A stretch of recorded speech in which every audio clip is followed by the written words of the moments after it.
Pangalawang mga Kronika, Kapitulo 7. Ang pagtatalaga sa templo. Pagkatapos manalangin ni Solomon, may apoy na bumaba mula sa langit. Tinupok ang mga handog at ang templo ay napuno ng kaluwalhatian ni Yahweh. Hindi makapasok sa templo ang mga pari sapagkat napuno ito ng kaluwalhatian ni Yahweh. Nasaksihan ng buong Israel nang bumaba ang apoy at nang ang templo'y mapuno ng kaluwalhatian ni Yahweh. Kaya't nagpatira pa sila, sumamba at nagpasalamat kay Yahweh at nagsasabing, "Purihin si Yahweh sa kanyang kabutihan.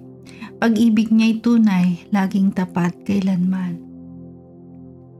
Pagkatapos ang hari at ang buong bayan ay nag-alay ng mga handog kay Yahweh. Naghandog si Solomon ng 22,000 baka at 120,000 tupa. Sa ganitong paraan, itinalaga ng hari at ng sambayanan ang templo ng Diyos.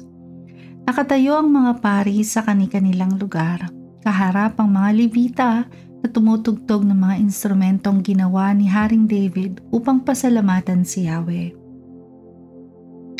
Ito ang awit nila. Ang tapat niyang pag-ibig ay walang hanggan. Hinipa naman ng mga pari ang mga trompeta habang nakatayo ang buong sambayanan ng Israel. Itinalaga ni Solomon ang gitna ng bulwagan sa harap ng templo. Doon niya inialay ang mga handog na susunugin, ang mga handog na pagkaing butil at ang mga tabang handog pangkapayapaan. Sapagkat hindi magkasya ang mga ito sa altar na tanso na pinagawa ni Solomon. Ipinagdiwang ni Solomon ang pista ng mga tolda sa loob ng 7 araw. Dumalo roon ang buong bayan ng Israel mula sa pagpasok sa Hamat na nasa hilaga hanggang sa batis ng Ehipto sa timog. Nang 8 araw, nagdaos sila ng isang dakilang pagtitipon. 7 araw nilang ipinagdiwang ang pagtatalaga sa altar at 7 araw rin ang pista ng mga tolda. Nang 23 araw ng 7 buwan, pinauwi na ni Solomon ang mga tao. Masayang-masaya silang lahat dahil sa kagandahang loob ni Yahweh kay David, kay Solomon at sa kanyang bayang Israel. Muling kinausap ng Diyos si Solomon. Natapos ni Solomon ang templo ni Yahweh at ang sarili niyang palasyo. Sinunod niyang lahat ang plano niya para sa mga ito. Isang gabi, nagpakita sa kanya si Yahweh at sinabi sa kanya, "Narinig ko ang iyong panalangin at tinanggap ko ang lugar na ito upang dito ninyo ako handugan. Isara ko man ang langit at hindi na umulan. Utusan ko man ang mga balang upang salantain ang lupain ito. Magpadala man ako ng salot sa aking bayan. Ngunit kung ang bayang ito na nagtataglay ng aking karangalan ay magpakumbaba, manalangin, hanapin ako at talikuran ang kanilang kasamaan, papakinggan ko sila mula sa langit. Patatawarin ko sila sa kanilang mga kasalanan at muli kong pasasaganain ang kanilang lupain.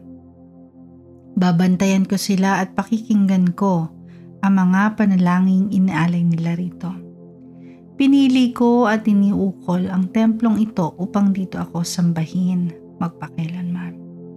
Lagi kong babantayan ang mamahalin ang templong ito magpakailanman. Kung mananatili kang tapat sa akin gaya ng iyong amang si David, kung susundin mo ang lahat kong mga utos at tuntunin, patatatagin ko ang iyong paghahari.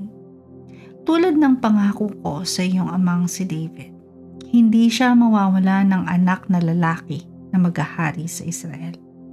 Ngunit kapag tinalikuran ninyo ako at sinuway ninyo ang mga batas at mga utos na ibinigay ko sa inyo, at sumamba kayo at naglingkod sa ibang mga Diyos, palalayasin ko kayo sa lupaing ito na ibinigay ko sa inyo. Iiwan ko ang templong ito na inilaan ko upang dito ako sambahin. Pagtatawanan ito at lalapastanganan ng mga bansa.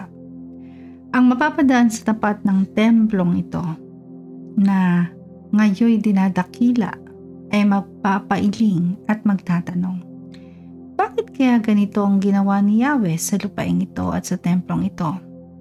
Ito naman ang isasagot sa kanila.